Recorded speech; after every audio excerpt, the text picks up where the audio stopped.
Hello and नमस्ते friend, welcome to world report. आज हामी भिडियोमा डिस्कस गर्न गइरहेका छौँ कि इन्डियाले नेपालको रेलवे टेक्निसियनलाई ट्रेन गर्ने भनिसकेको छ र यसको किन जरुरत पर्यो त? किनकि नेपालले इन्डियासँग बाई गरेको थियो दुईटा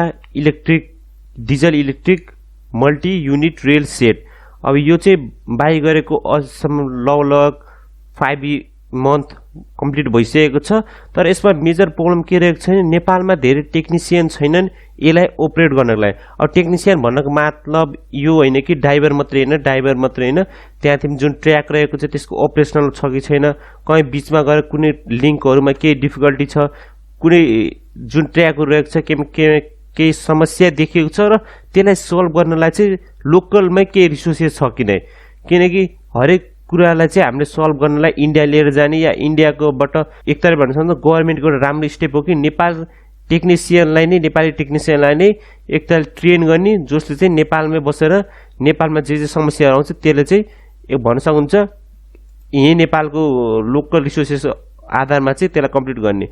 तर यसको जरुरत किन पर्यो त? नेपालले चाहिँ के गरेको थियो,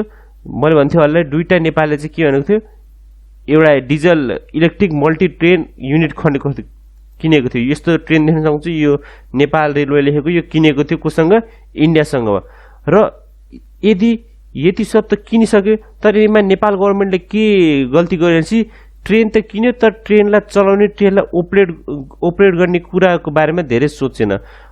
यसको सर्टेन इक्जाम्पल म कसरी दिन सक्छु भनेपछि यसलाई हामीले हेर्दाखेरि नेपालको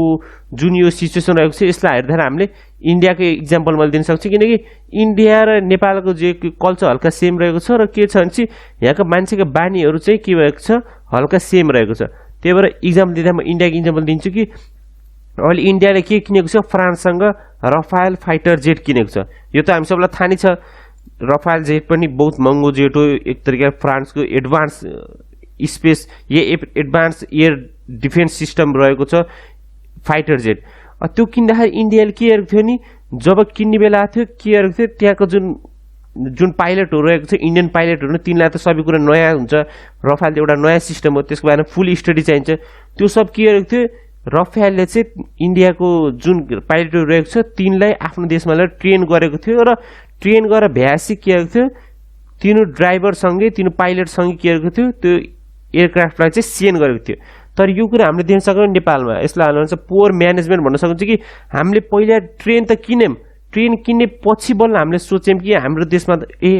ट्रेनको ड्राइभर त छैनन्, ट्रेनको टेक्निसियन त छैन, त्यही भएर फेरि हामीले के गर्यौँ, त्यसलाई चाहिँ अपरेट गर्ने या त्यसको क्लासेसहरू लिनलाई चाहिँ हाम्रो देशबाट जुन लोकल ट्यालेन्टहरू रहेको छ तिनीलाई के गर्यौँ, इन्डिया सेन्ड गर्यौँ। अब यसले गर्दा हाम्रो टाइमको एफिसियन्सी देखाइसकिन्छ र हामीले कतिको आफ्नो कामलाई चाहिँ इम्पोर्टेन्टली लिन्छौँ त। गभर्मेन्टले धेरै भोट पाउन मात्रै यस्तो कामहरू गर्छ र यसमा चाहिँ गभर्मेन्टको एक ठुलो गल्ती रहेको छ कि जब ट्रेन किन्ने बेलै थियो त्यतिखेर चाहिँ किन यसको कुराको डिस्कस भएन? यसमा फ्युचर प्लान त थियो होला ट्रेन किन्ने बेलामा। त्यही एक तरिकाले भन्न सक्छ एक त गभर्मेन्टको यो जुम्ला रहेको छ, जसमा चाहिँ हामी चाहिँ एक तरिकाले फसियो। र यसमा चाहिँ कति रुपियाँको रहेको छ त्यो दुईटा train? Official of the Nepal गभर्मेन्टको अफिसियल अनुसार दुईटा ट्रेनको टोटल कस्ट रहेको छ ₹500 मिलियन। यो चाहिँ रुपिजमा, डलरमा होइन, इन्क्लुडिङ डबल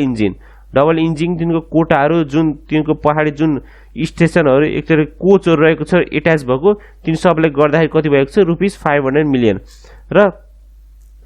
यहाँ तिमी देख्न सक्छौ, यहाँ पनि भन्छ the government purchase 2 diesel electric multiple unit rail set in सेप्टेम्बरमा त्यो किन and has hired some technician human resource. अब यसमा चाहिँ के गरेको थियो, अहिले नि के भएको छ, इन्डियाबाटै टेक्निसियन आएर चलाइरहेको छ। यो मतलब होइन कि किन्यो र नेपालमा सर्टेन टेक्निसियन छ, किनकि नेपालमा एक तरह भन्न सक्नुहुन्छ shortage of local human resources, किनकि नेपालमा चाहिँ जोसँग नि ट्यालेन्ट छ, जोसँग नि यतिकै नै केही नलेज छ नि त्यो के जान्छ, कि त त्यो विदेश जान्छ, कि त्यो इन्डिया जान्छ, या डिपर र कहीँ न कहीँ बाहिर हुन्छ, त्यो नेपालमा हुँदैन। त्यही भएर नेपालमा एक तरह के हुन्छ, लोकल ह्युमन रिसोर्सेसको कमी रहेको छ र the set have remain unused currently due to lack of adequate preparation. यो भनिसकेको थिएँ हामीले ट्रेन त किन्यौँ, तर त्यसलाई ट्र्याकलाई मेन्टेन गर्ने हामीले टेक्निसियनको एक तरह भन्छौँ ट्रेनिङ हामीले दिन सकेनौँ, या हामीले एउटा प्रपर टिमको चाहिँ ट्रेन गर्न सकेनौँ, जसको कारण के भने हामीले ट्रेन त किन्यौँ तर त्यसको युज चाहिँ केही पनि रहेको छैन। अब यसको इक्जाम्पलहरूले यसरी लिन सकिन्छ कि घर त बनाइयो तर जग्गाको बारेमा पहिला डिस्कसन गरिएन। सपोज गाडी किन्यो बाटो त बनाउने बिर्सियो त्यस्तै तरिकाले ट्रेन त किन्यो तर ट्रेनलाई चलाउने ट्रेनलाई मेन्टेन गर्ने ट्रेनको के सिस्टम बिग्रे पाएर त्यसलाई बनाउने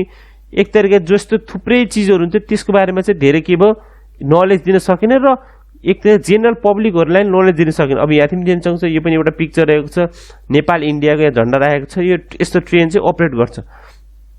नर्मल पिपुलहरू नै धेरै त्यसमा भन्न सक्छ एक्साइटेड मारेर गाडीमा हामीले चढिसकेको देखिसकेको थियौँ यस्ता थुप्रै सिस्टमहरू के भएको थियो नि ड्यामेज भएको थियो त्यही भएर हामीले यसको प्रपर प्रि प्लान चाहिँ गर्न सकेको थिएन अब यसमा चाहिँ हामीले चाहिँ यसमा इन्डियामा चाहिँ किन ट्रेन दिएको त इन्डियामा के त्यस्तो सिस्टम राम्रो छ अब यसको भन्न सक्छ इन्डियाको ट्रेन सिस्टम पहिला कोलोनियल एराभन्दा बहुत तरिकाले अगाडि बढिसकेको थियो हामीले इन्डियालाई हेर्दा भन्छौँ यो इन्डियाले गराएको होइन पहिला ब्रिटिस इस्ट इन्डिया कम्पनी थियो त्यतिखेर चाहिँ ब्रिटिस इस्ट इन्डिया कम्पनीले चाहिँ गराइदिएको इन्डियालाई गराएको होइन तर यसमा के भन्छु भने अहिले इन्डिया रेलवे सिस्टममा आत्मनिर्भर भइसकेको छ इन्डियामा सबै कुरा ट्र्याकदेखि लिएर ट्रेनदेखि लिएर त्यहाँ भन्न सक्नुहुन्छ ह्युमन रिसोर्सेस सबै कुरामा चाहिँ इन्डिया एक तरिका सेल्फ डिपेन्डेन्ट भइसकेको छ जो एउटा तरिकाले नेपाल एउटा यो लर्न गर्ने कुरा हो र हामीले जब अरूको जुन सफलता रहेको छ तिनमा हामीले ट्याग र क्वेसन मार्कको चाहिँ हामीले क्वेसन लगाइन्छौँ त्यसपछि हामीले कहिले लर्न गर्न सक्दैन त्यही भएर हामीले देख्न सक्छौँ इन्डिया जुन पहिलामा ब्रिटिस इस्ट इन्डियाको मात्रै रेलहरू अपरेट गर्थ्यो त्यो अहिले इन्डिया चाहिँ फुल तरिकाले के भइसकेको छ सेल्फ भन्न सक्नुहुन्छ कन्ट्रीभरि चाहिँ सेल्फ रिलायन्स चाहिँ भइसकेको छ अब यहाँ तिमी देख्न सक्छौ यो ट्र्याकहरू रहेको छ इन्डियाको अब यो कश्मीर यहाँ तिमी यो एरिया भनेको एक के भन्छ हाई ट्रेन एरिया र यसमा के पर्छ नेपाली पर्छ जहाँको जियोग्राफी चाहिँ ट्रेनलाई सुटेबल छैन जहाँ धेरै तरिका घुमोटो बाटोहरू छ थुप्रै हाई हिलहरू रहेको छ त्यसको कारणले के भएको छ भने यसमा चाहिँ रेलवे नेटवर्क गराउन जहिले नै इन्डियालाई नेपालले जो पनि कन्ट्री रहेको छ त्यसलाई के छ च्यालेन्ज रहेको छ तर इन्डियाले यसलाई ओभरकम गरिसकेको छ अहिले दिनसम्म अरुणाचल प्रदेशतिर नि रेलवे सिस्टम बिछाइसकेको छ सो यो देशसँग इन्डियामा रेल सिस्टममा चाहिँ इन्डिया एक तरिका सेल्फ रिलायन्ट भएको छ र इन्डियामा हामीले आफ्नो वर्कर या हाम्रो ह्युमन रिसोर्सलाई ट्रेन गऱ्यौँ त्यो चाहिँ बेनिफिसियली रहनेवाला छ र अब यसमा चाहिँ यो मात्रै होइन के भएको छ भने embassy according to the embassy both side discuss technical preparation अब दुईटै साइडले के गरेको छन् टेक्निकल प्रिपरेसन नि देखिसकेको छ त्यसको लागि Kurtha in Nepal and Jaynagar in India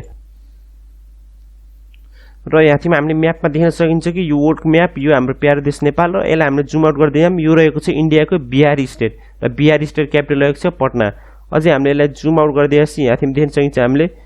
यहाँ रहेको छ जयनगर र यो जयनगरदेखि जुन यो जयपुर तक चाहिँ जुन बाटोबाट रेल सिस्टम गइरहेको छ त्यसको मार्फतले चाहिँ के भएको छ इन्डियाले एक तरिका रिलिजियस टुरिज्मलाई चाहिँ प्रमोट गर्न खोजिरहेको छ नेपालमा किनकि नेपालमा एउटा होली साइट रहेको छ जनकपुर जहाँ माता सीताको जन्म भएको थियो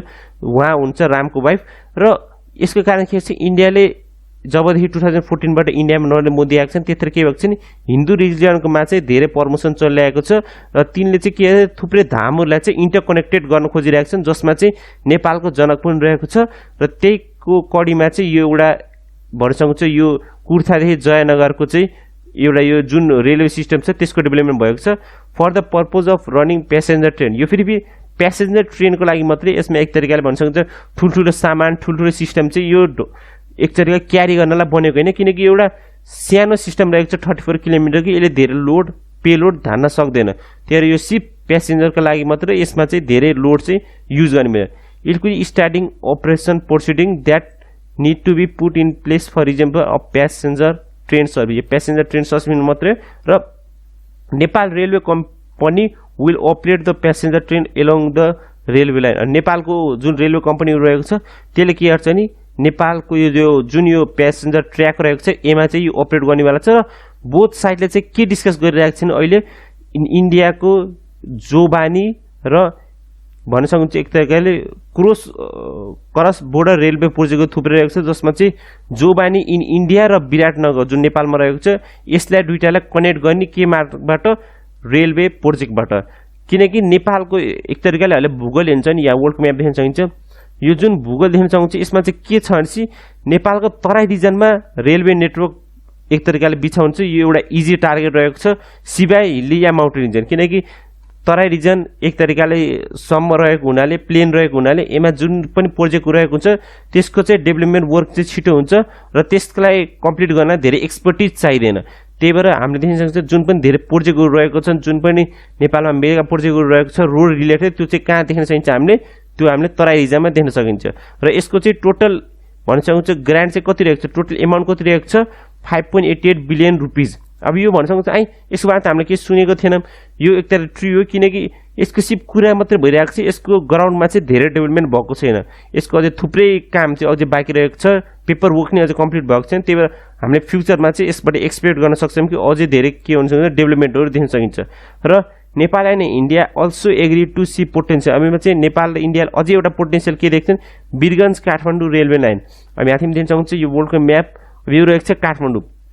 जुन पनि कन्ट्रीले सपोज इन्डिया होस् या चाइना तिनले के गर्न खोजेको रेलको मार्फत काठमाडौँलाई कनेक्ट गर्न खोजेको किनकि काठमाडौँ वान अफ द भन्न सक्नुहुन्छ हाइएस्ट एल्टिट्युडमा रहेको सबभन्दा ठुलो सहर रहेको छ जसको आबादी 10 लाख प्लस छ। यहाँको इकोनोमी एकदम हाई रहेको छ र जुन यो काठमाडौँको सिभिलियन रहेको छन्, जुन यहाँको पिपुल रहेको छ तिनको पर्चेसिङ पावर क्यापेसिटी पनि हाई रहेको छ, जुनले चाहिँ इन्डिया र चाइनाको जुन हाई प्राइस रहेको गुड्सहरू रहेको छ तिनलाई के गर्न सक्छ इजिली बाई गर्न सक्छ। त्यही भएर तिनको मेन टार्गेट कहाँ रहन्छ काठमाडौँ, जहाँ चाहिँ तिनले आफ्नो मार्केट या आफ्नो सामानलाई चाहिँ डाइरेक्ट सेल गर्न सकुन् बिना किसी रोकटोकको। त्यही भएर चाहिँ जसले पनि के भन्छन् काठमाडौँलाई कनेक्ट गर्न सक्छ। र अर्को चाहिँ यो हाम्रो कन्ट्रीको क्यापिटल रहेको छ अर्को रिजन। त्यही भएर अहिले के हुन्छ नि इन्डियाले के गर्न खोजिरहेको छ वीरगन्जदेखि काठमाडौँ रेलवे लाइन चाहिँ एक तरिकाले डेभलप गर्ने एग्री भएको छन्। अझै यसको बारेमा पनि फुल डेभलपमेन्ट भएको छैन, सिर्फ एक तरिकाले पेपर वर्कको मात्रै। र इन फेब्रुअरीमा चाहिँ 2020 को फेब्रुअरीमा Indian government allocate fund to carry out a detail project report on the purpose Raxaul Kathmandu electrical rail project. अब यो अर्को प्रोजेक्ट रहेको छ जोमा चाहिँ यो फेरि रिपोर्ट लाउन मात्रै कि यसको टोटल लेन्थ कति हुनेवाला छ, टोटल यसको एमाउन्ट कति हुनेवाला छ र यसको चाहिँ साइज कुन एरियाबाट यो कभर गरेर जान सक्छ, यसको डिटेल रिपोर्टको लागि के आएको छ इन्डियन गभर्मेन्टले फेब्रुअरीमा चाहिँ एउटा फन्ड एलोकेट गरेको छ र यो अझै यो काम चलिरहेको छ। यसमा चाहिँ रिपोर्ट अझै आउट भएको छैन। त्यही भएर यसको हामीले फर्दर डेभलपमेन्ट हामीले पछि दिन सक्छौँ। र यहाँ पनि दिन सक्छ यस्तो तरिकाले रक्सोलदेखि वीरगन्ज र वीरगन्जदेखि के भने काठमाडौँ। रक्सोल कहाँ रहेको छ, रक्सोल रहेको छ बिहार, इन्डियाको बिहार स्टेटमा रहेको छ, जसको मार्फत चाहिँ इन्डियाले के गर्न खोजिरहेको छ भने आफ्नो इन्डियन नेटवर्कसँग चाहिँ हाम्रो देशको क्यापिटल काठमाडौँलाई जोड्न खोजिरहेको छ। सो यो एक तरिकाले भन्न सक्नुहुन्छ नेपालको इन्फ्रास्ट्रक्चरमा एक तरिकाको बुम दिने काम गर्छ र नेपालले यसबाट फाइदा लिन सकिन्छ। र हामीले टु डिप पनि यसमा जान हुँदैन किनकि कुनै पनि कन्ट्रीले फ्रीमा चाहिँ केही पनि दिएको नि, यसमा चाहिँ हामीले फन्डहरू लिन सक्छ, लिइरहेको हुन्छौँ, हामीले लोन लिएको हुन्छ जुन लोन चाहिँ हामीले पछि रिपे गर्नुपर्छ इन्ट्रेस्टसित। सो गभर्मेन्टले चाहिँ के गर्नुपर्छ नि धेरै जसो जुन पनि वर्क हुन्छ त्यसमा चाहिँ नेसनल इन्ट्रेस्टलाई अगाडि राख्नुपर्छ। र यो भन्दै आज यो भिडियो यहाँ अन्त्य गरेर यो भिडियो मन पर्ने च्यानललाई सब्सक्राइब गर्नु होला र यो भिडियो जो सक्नुहुन्छ सेयर गर्नु। हस् धन्यवाद, see you next video, God bless you, जय नेपाल।